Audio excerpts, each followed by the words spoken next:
भगवान राम और सीता जी, जन्म से मृत्यु तक की पूरी कहानी। भगवान राम भगवान विष्णु जी के 7वें अवतार थे, जिनका जन्म त्रेता युग में अयोध्या के राजा दशरथ और रानी कौशल्या के घर हुआ था। श्री राम इक्ष्वाकु वंश से संबंधित हैं, जिसे राजा इक्ष्वाकु, जो भगवान सूर्य के पुत्र थे, उनके द्वारा स्थापित किया गया था। इसी वजह से रामचंद्र जी को सूर्यवंशी राजा कहा जाता है। श्री रामचंद्र जी हिंदू महाकाव्य रामायण के मुख्य पात्र हैं और हिंदू धर्म के एक प्रमुख देवता हैं। विशेष रूप से वैष्णव परंपरा के मानने वालों के लिए वह महत्वपूर्ण हैं। एक शाही परिवार में जन्मे भगवान राम के जीवन को अप्रत्याशित परिस्थितियों जैसे 14 साल के वनवास और कई नैतिक दुविधाओं और नैतिक सवालों से आजीवन चुनौती का सामना करना पड़ा। श्री राम जी के रूप में विष्णु जी का मानव अवतार हुआ और उन्होंने जो कष्टों का सामना किया, उससे साबित होता है कि सतोगुण विष्णु जन्म और मृत्यु के चक्र में है, वह शाश्वत नहीं है। एक समय में भगवान विष्णु अपने निवास स्थान वैकुंठ में शेषनाग की शैया पर विश्राम करते हैं, तो दूसरी ओर वे पृथ्वी पर अवतार लेते हैं और मानव जन्म में दुख भोगते हैं। श्रीमद् देवी भागवत, दुर्गा पुराण और शिव महापुराण इस बात का प्रमाण देते हैं कि ब्रह्मा विष्णु शिव जन्म और पुनर्जन्म के चक्र में हैं। वे नश्वर हैं। उपर्युक्त को ध्यान में रखते हुए पवित्र शास्त्रों का गहन अध्ययन किया गया है, जिससे ये साबित होता है कि अयोध्या के भगवान राम नहीं, बल्कि आदि राम जो अमरलोक सतलोक में रहते हैं, की भक्ति की जानी चाहिए, जिनके बारे में भक्त आज तक अनभिज्ञ हैं। इसका उल्लेख सूक्ष्म वेद में किया गया है। राम राम सब जगत बखाने, आदि राम कोई बिरला जाने। हर कोई राम को याद करता है, लेकिन ये कोई नहीं जानता कि असली राम कौन है।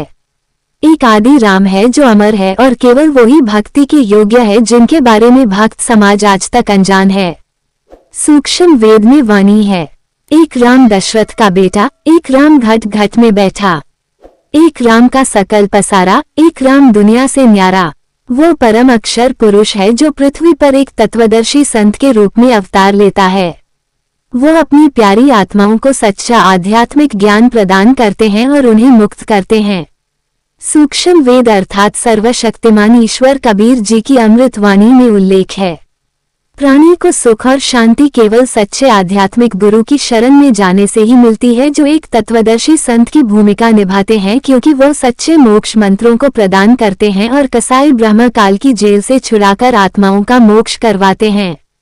ये सुख और शांति भगवान विष्णु के निवास स्थान वैकुंठ में भी नहीं पाई जा सकती है।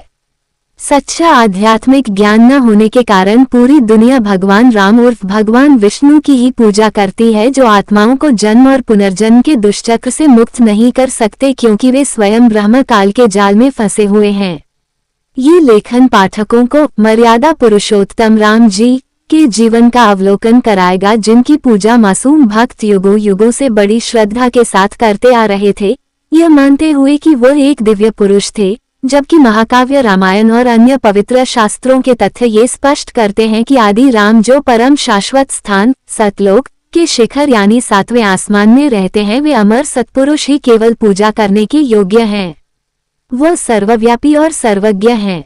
आइए तथ्यों के आधार से निम्नलिखित बिंदुओं पर ध्यान केंद्रित करते हैं और अध्ययन करते हैं कि आराध्य राम कौन है।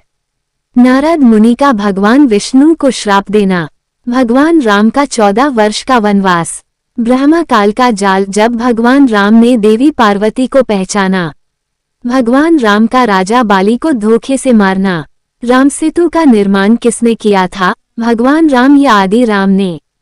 गरुड़ ने श्री राम को नाग फांस से मुक्त कराया। श्री राम जी ने आदि राम जी की कृपा से रावण का वध किया।